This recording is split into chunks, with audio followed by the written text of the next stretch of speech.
Hey, what's up guys? Trader Supremo here. Okay, quick video lang tayo sa market, no?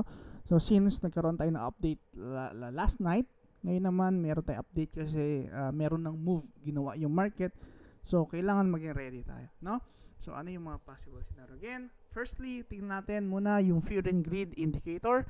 So nasan tayo? Again, nasa fear. Nasa fear. So last week, sa greed, and then ngayon ay fear.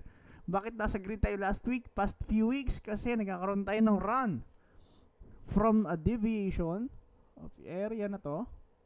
So nagkaroon tayo ng deviation, nagkaroon ng run. Yan po yung area ngayon. Nagkaroon tayo ng grid. And then, nung bumagsak, karoon tayo ng fear. No? Still, kapag fear, buy the fear and then sell the grid. No? Basic sa spot trading, hindi po pwede yung gawin yan sa futures trading, masisiraan kayo ng bait kapag ginawa nyo yun. So again, ano lang po ito, confluence, so hindi mo siya pwedeng gawing as is, hindi mo siya pwedeng consider as is, so ito po ay mga confluence lang. Again, start tayo kay Bitcoin, nasaan na si Bitcoin? Okay, so again, same scenario. Meron tayong range high, meron tayong range low. Sa range low, ito po ay support area. And then, meron na tayong nakikitang test ng range low. Again, kung mapapansin mo, yung market, yung stock market, nagkakaroon ng drop, So, pag tingnan natin news, 2.9 trillion wiped out from stocks, This morning, due to fears of global recession, ito po ang itsura ng stock market. 2.9 trillion. And look at Bitcoin chart. Natinag ba? Yes, konti. Pero nasa range pa rin. Kapag nasa range pa rin, ibig sabihin, strong yung coins. Kita nyo yung yung drop, and then nakita nyo yung Bitcoin, ganito yung itsura. Dapat masaya kayo Kasi once na magkaroon ng good news, anong gagawin ng market? Bam! Bingo, So, yun yung kailangan mo i-consider, So, still, Bitcoin holding strong. Nagkaroon tayo ng impulse, then meron tayong retracement, and then a possible impulse again. Okay?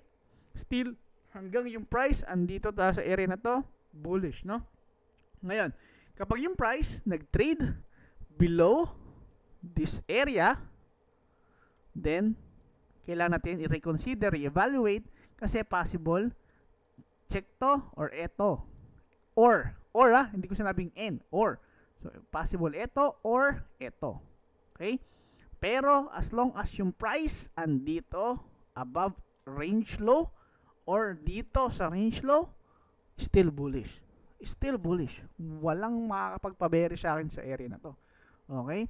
Sa long term po yun, Sa higher time frame po yun. Sa low time frame, syempre, ibang paraan po yun sa pag-trade, So, ayan po ay lang, for higher time frame purposes, for spot trading purposes, So, again, yun po yung Bitcoin update natin sa higher time frame. So, mamaya po yung intraweek o sa futures trading, ito po ay higher time frame. Ito po ay analysis para sa higher time frame, So, okay. So, okay na tayo kay Bitcoin sa higher time frame ngayon. Ano ba dahilan kung bakit nagkakaroon ng drop? Siyempre, hindi ko naman masasabi yun. Pero ano yung mga possible reasons, kung bakit nagkaroon ng drop? Una, yung sinasabi nating last video, kahapon pala yun, So, yung price ay nasa previous week low. And then, sabi ko, kailangan natin i-consider tong CME gap. Okay, so, panoorin nyo yung last video. So, malalaman nyo kung sinabi ko tong CME gap, So, possible puntahan to. I-fill, kapag na-fill to, so, syempre, babagsak yung price, So, isa yan sa mga kino-consider natin, which is 58 to 60K area. So, again, test pa rin ng support yun. Kasi ito ay support, At from here, nagkaroon up. So, possible support area, So, yan yung possible 58 to 60K. See? So, possible test lang ng CME gap or fill ng CME gap, CME gap. So, sinabi ko to last video bago mag-drop. And there you go, So, yan yung kailangan natin i-consider, CME gap. Okay? So, Bitcoin dominance, no? So, kapag naman i-consider natin yung altcoins, so, bakit kailangan muna i-consider tong dominance? Syempre, kapag mataas yung dominance at nag-drop yung market, mas malaking drop yung gagawin niya sa market, sa altcoins, ano? So, make sure na chine-check din natin to. So, again, pataas ang dominance ni Bitcoin, ibig sabihin, dominant si Bitcoin. So, we should consider yung ginagawa ni Bitcoin. No? Again, wala pa tayong run na makikita sa alt kasi hindi pa gumagawa ng bagong high si Bitcoin. Nagre-range lang sa high at nasa range low. So, wala pa tayong makikitang expansion sa altcoins. No? So, yan. Pero, again, kung bottom yung tinatarget mo, I think for spot trading, still best time to buy sa altcoins. No? To DCA, dollar cost average in. Ngayon, total 3. Sa mga may hilig sa altcoins. So, okay, nasa na bang area yung altcoins? So, meron tayong range high, meron tayong range low. So, mapapansin mo, yung price ay nagkakaroon ng bounce sa area na to. No? So, ibig sabihin, ngayon, nagkaroon tayo ng squeeze, or sweep, and then a reclaim, and test. Ngayon, sa test na to, kailangan niya mag-hold, no? Kailangan niyang mag-hold, no? Kailangan niyang mag-hold. Okay? So still, hanggat yung price above ng range low na to or nandito sa range low, still for me, good time to buy. No? Kapag ka yung price bumagsak pa, so a possible new lows. No? Halimbawa, nag-break yung price above nito, nagkaroon ng acceptance, so possible. Okay? New lows. No? Kapag nangyayari yun, syempre, bagsak na naman yung altcoins, wala naman tayong magagawa. So, still, nasa bull run pa rin tayo. So, okay? Ang kailangan natin consider is saan levels possible magkaroon ng reversal. No? Again, mga idol ko, no? So, scenario lang to, pero still, bullish scenario for me, magkaroon ng bounce dito. Yan. Tandaan nyo po, no? Pump, retracement sa range low, bullish. Magkaroon ng acceptance below range low, then bearish. Ganun lang kadali, no? So, hindi mo kailangan pa-stressin, no? So, ngayon, ang kailangan mo lang dyan, paano mo i-execute ng tama yung long and then yung shorts mo, no? Ganun lang yun. So, syempre, hindi mo naman i-consider yan pagka nag-futures trade ka. Hindi po ganun yun, no? Kailangan meron kang strategy. Okay na tayo sa total 3 sa altcoins. Then, check na natin intra-week special natin, no? So, levels to levels. Again, yung trade natin kahapon is ganito. Meron akong long dito, reclaim, stop loss dito, then up. Actually, stop loss ko dito lang eh. Kasi reclaim na yan, hindi naman niya bababain yan kapag ka bullish, no? O tama yung bullish bias natin. So, possible take out ng mga highs, no? So, makita mo mga highs.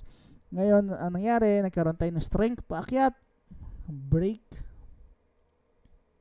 nangyari, bumagsak, no? So, hindi ko alam kung ano yung dahilan, pero baka dahil na ang market gusto niyang bumagsak, papunta CME gap, kaya nagkaroon tayo ng breakdown. Pero sa futures trading, syempre, target natin yung mga liquidity area. So, hindi ko yun kinoconsider.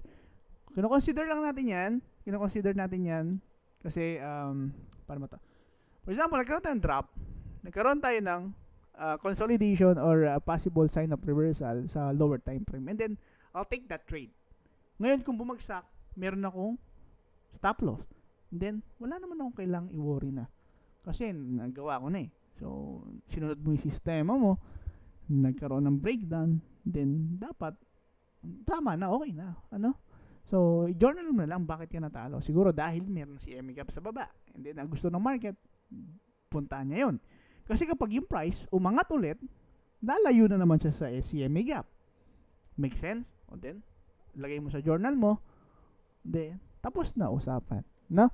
So, ganoon lang mga idol ko, no? So, ngayon, okay, so, stopped out ako dito kay Bitcoin, no? So, ano na ngayon, yung possible na intra-week level? Siyempre, ngayon, wala naman tayong entry, kasi siyempre, kaka-breakdown pa lang eh. Alam mo naman, ilong mo ulit yan, para ka martyr niyan, no? So, levels niyan, previous month mid na, which is, next ay previous month low. So, ito ay out of the picture. Masyadong malayo. Lalo na, ang sinabi ko lang ay possible fill lang ng gap from 59, 58 to 60K area. So, etong area lang na to. No? So, out of the picture pa to. So, eto lang, tsaka eto. So, possible week. And then, a possible weekly. Pero, ang gusto ko mag-close muna yung weekly close next week. This week mag-close and then consider natin next week. Ngayon, no man's land. So for me, pahinga muna. Wait natin next week mag-close yung weekly candle and then consider natin ano yung mga possible na gawin ng market. Okay? For now, no trading. Kasi wala kang area dyan. Next area mo dyan na ito. So, hindi mo naman kinoconsider to. So, hayaan mo lang yung price mag-form. And then kapag ka nag-form na yung price, then reassess, reevaluate. Okay? So, Ethereum, same kay Ethereum. Ang problema lang kay Ethereum, ang pangit ng chart. Bakit? Check mo sa 4 hours. Papansin mo, okay? So, meron tayong multiple lows dito. And then, reversal. Ang problema niya, sobrang weak ng market ng Ethereum. Halos puntahan niya na tong reversal point, no? Ito reversal point kita nyo yung lapit ng retracement. So for me, hindi to magre-retrace lang. Gagawa to ng bagong low. So possible create to ng bagong low, no? No, hindi yan aangat ng andito kasi ito yung reversal point. Nagkaroon tayo ng pump. Tapos nag-retrace ganito kalalim. Hindi, gagawa yan ng panibagong low. Tapos yun yung magiging reversal point. Pag chinek mo yan sa higher time frame, okay? See? Multiple lows. Kaya siya ayaw niyang umangat Kasi nga, walang trap. So, walang fuel. Walang liquidity. So, anong gusto mong gawin ko? Anong gusto mong makita? Okay, yung price, mang-trap dito sa area. Kasi multiple buys yan Kaya yan hindi umaangat kasi walang trap. Walang fuel. So, since March 2023, tinuturo ko na po yan sa group natin. Gusto kong makita, sweep, trap yung longs, then, squeeze out yung mga longs and then magkaroon ng reclaim, no? Kitang-kita yan sa lower time frame. Pag tiningnan mo sa lower time frame, kita mo walang strength. Walang strength, no? Ito yung reversal point, nag-retrace. Kung nagyan ay retracement, hindi dapat ganito kalalim. Ito yung reversal point. Ito retracement, hindi no? Gagawa yan ng lows. Kitang-kita, spot na spot natin, no? So, gagawa yan ng panibagong lows, no? Mga idol ko. So, yun yung kay Ethereum, no? So, kay Solana, no? So, mga main coins lang muna kasi immaterial naman yung ibang coins kapag ka ganito ginagawa ng mga main coins, no? Tandaan nyo po yung cycle. So, start yan kay Bitcoin and then yung kapag ka yung pera, i-rotate yan sa mid caps. Okay, and then yung mid caps rotate niyan sa low caps and then yung low caps to rotate sa meme coins. Okay, so naging issue natin the past few quarter, Bitcoin then meme coins. Bitcoin and then meme coins. Yun yung naging problema nating last quarter, no? So kaya ang pangit ng market, no? So walang liquidity yung mga altcoins kaya naging stagnant yung mga altcoins, no? So ngayon, we're hoping na yung altcoins magkaroon ng run or magkaroon tayo ng alt season, no? So, for now, again, sa spot bags, dapat yung mga coins mo, yung merong kang conviction, and then, yung merong strength, no? So, yung nag-hold despite of the drop ng altcoins, nag-hold yung price, no? So, again, retracement, part of the game. Retracement, lower prices, part of investing.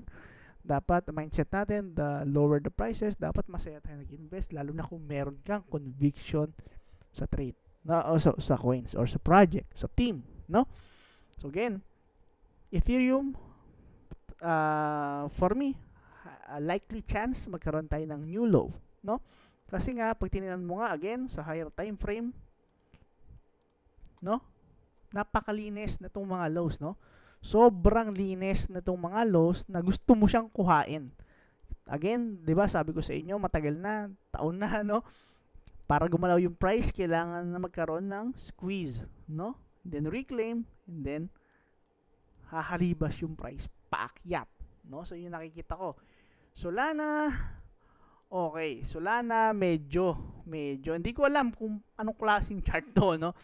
Na, para sa akin, kay Solana, di ba may mga lows to? Okay? So, a possible new lows again. Para sa akin, I mean, ito ay assumption, hindi to analysis, assumption. Tingin ko magkakaroon tayo ng run sa Ethereum ecosystem, and then magkakaroon tayo ng weakness sa Solana ecosystem. So, yun yung nakikita ko sa future, no? Sa thesis ko lang, ano? Bakit? So, possible maging late, ang strength mapunta kay Ethereum. Strength mapunta kay Ethereum. Ethereum ETF, possible yun yung mag-drive ng price, no? Again, bakit hindi gumagalaw si Ethereum? It is because sobrang obvious ng mga lows na yan, mga buys na yan, para magkaroon ng driver yung price, kailangan magkaroon ng squeeze. Pag nagkaroon ng squeeze at nag-reclaim, that's the time, that's the trigger, no? So, be careful sa mga long positions, no? For me, as long as yung price hindi pa nagkakaroon ng squeeze, delikado, or possible trap para magkaroon ng squeeze, no? So then, okay, Ethereum, Solana. Bakit ko sinasabi na possible run strength na kay Ethereum at ang weakness kay Sol? Bakit? Yun yung na-perceive ko sa future. Okay, gawin natin, sukatin natin yung strength ni Ethereum versus kay Solana. Okay?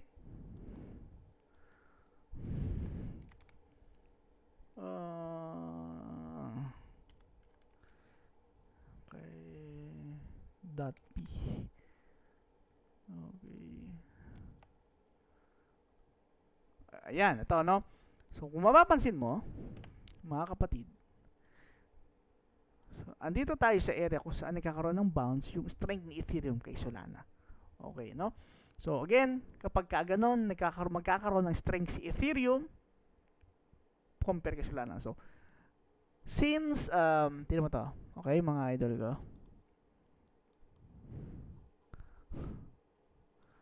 Since December 2022, June 2023. So, ito yung bottom ni Solana, no? I think umabot to ng $8, no? $8, $10, or 15. Parang ganun. Kasi naalala ko, nasa train station ako ng mga oras na yun, nagkaroon ng FTX collapse. Tapos yung Solana nag-trade $8. So, meron ako noong 20k USD. So, bahala ko sanang bumili ng Solana, pero natakot ako dahil nga yung FTX, tapos ang daming issue ni Sam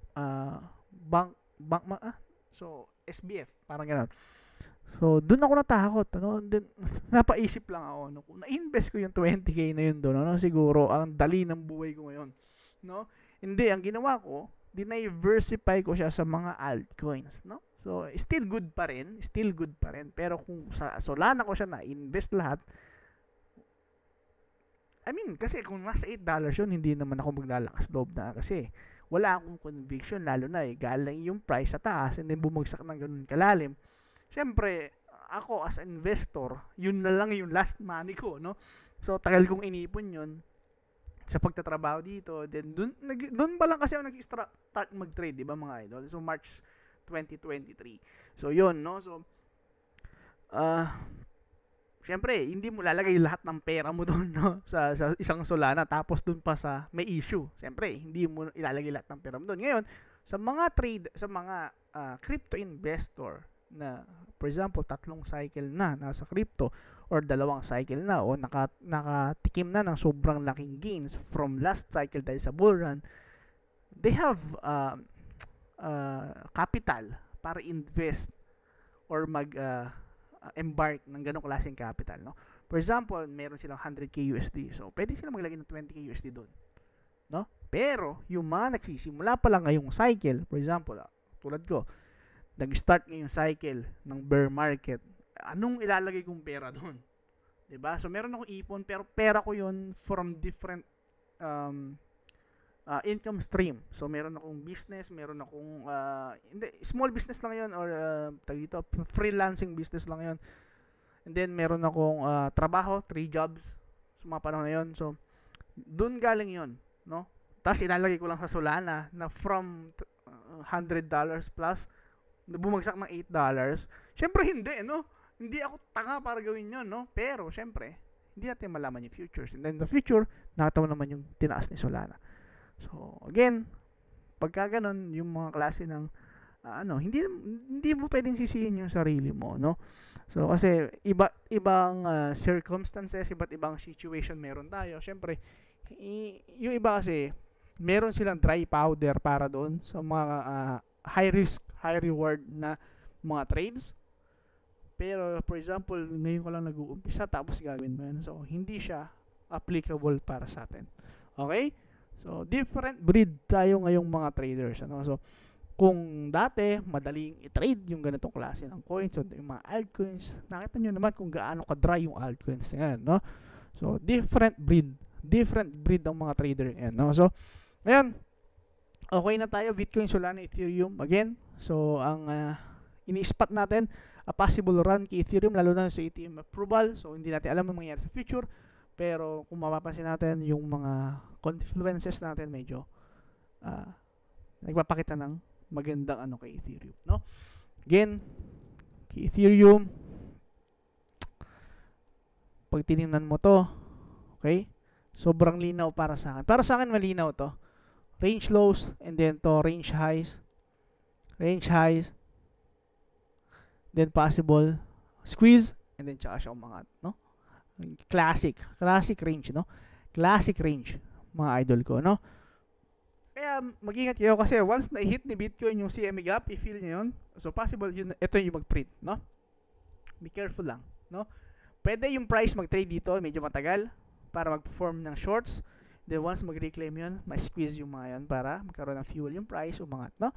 So malinaw na malinaw para sa akin yung kay Ethereum, no? So yun lang mga idol. Again, check natin tong nangyari sa market. So, 2.9 trillion mga idol, no? Wiped out from stocks this morning, no? Grabe. 2.9 trillion. Can you fathom that amount of money, no? Tapos, no, fears of global recession, no? That's the indicator na dapat magbili ka, no? Kasi buy the fear, sell the greed, no? Again, sabi niya dito natuwa ako dito, no? The good thing about the markets though is they price in negative news, no?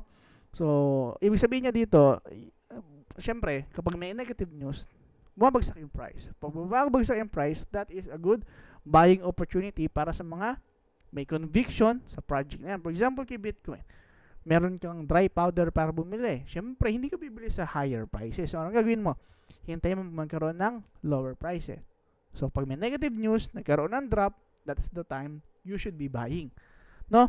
So yes, tama naman siya dito, bad for the very short term, but the discounts for buying are great long term. See, bakit? The more yung price bumababa, tumataas yung upside potential niya. So for example, Bitcoin, for example, target natin is first ay sabi natin 100,000, no? Example lang to. Wala po ako sinasabing pupunta sa 100,000 si Bitcoin. Ito lang yung example, no? So, for example, yung price andito sa range low. So, that's 70% up to 100,000. Ngayon, what if yung price andito, yan, papunta. That's 46%. So, the lower the price, the higher the upside potential. Okay? Make sense? So, dapat po masaya tayo kapag ka ganun. Since alam naman natin na yung price aangat, no? Ngayon, what if ito ay sign na ng bottom? Ng top. Syempre, kaya nga tayo mayroong high time frame thesis. So, ano ba yung thesis natin? So, possible, start pa lang ng run. So, nagkaroon tayo ng start ng run na October 2023. So, since then, hindi na bumalik yung price pababa, no? So, actually, from here, no? Tama, dito sa 2023, dire-diretso na siya umangat. Actually, dito sa 2022, hindi na siya tumigil eh. Pero ito po ay accumulation range, no? accumulation range, no? Ito, accumulation range ang tawag ko dito eh. Kasi ito po ay bear market range, no? And then, from here, June 2023, doon nagkaroon tayo ng walang hintong run. So, ito po, no? August 2023. Yan. Again, so, yun, no? So, the lower the price, the higher the upside potential. Okay? So, ang tanong, ang problema lang dyan is, kapag sa taas ka nag-DCA, no? So, yun, no? So, pero kung for example, bumili ka from dito, wala kang dapat ika-worry kasi ito po ay pansamantala or temporary retracement lang para yung price magkaroon ng strength paakyat. Bakit? Hindi naman bibili ng mataas ang market participants. Bibili yan sa mababang presyo. Okay? So, the lower the price, the higher the upside potential. No? So, yan. Correct, no? So, I might doom post for a week, but then I'm a buyer again the next month. Okay, no? So, yun lang mga idol. Huwag kayong masyadong matakot sa market. Still, ang thesis natin, magkakaroon tayo ng run, especially after September or September onwards. No? Alam naman natin, the past few cycle, ganun ginagawa, nagkakaroon ng dry ng liquidity ng ganung mga area and then ng ganung mga time, and then September onwards, yan yung start ng run. Dapat andyan tayo lahat, no? So, yun lang mga idol. Wala naman tayo ibang pagkukumperan kundi historical data. Then, yun yung masusunod until proven otherwise. For example, May 2025, October 2025, yung price andyan pa rin, nagre-range pa rin. Then, doon ka matakot. No? Doon kang mag-reconsider ng thesis mo na, okay, hindi na magkakaroon ng panibagong high. So, ito na yun. Reconsider, no? So, reevaluate. For now, yun pa rin. Strong. Lalo na yung high-low time frame, still testing the range lows. Despite the carnage sa stocks, Bitcoin is holding very, very well. No? So, yun lang mga idol ko. So, yun lang muna. Then, see you ulit Monday, Thursday, and then Monday, Wednesday, and Thursday. So, yun yung gagawin kong video uploads, no? So, yun lang mga idol ko. Salamat sa pakikinig. God bless you all. Happy weekend. Punta tayong beach, no?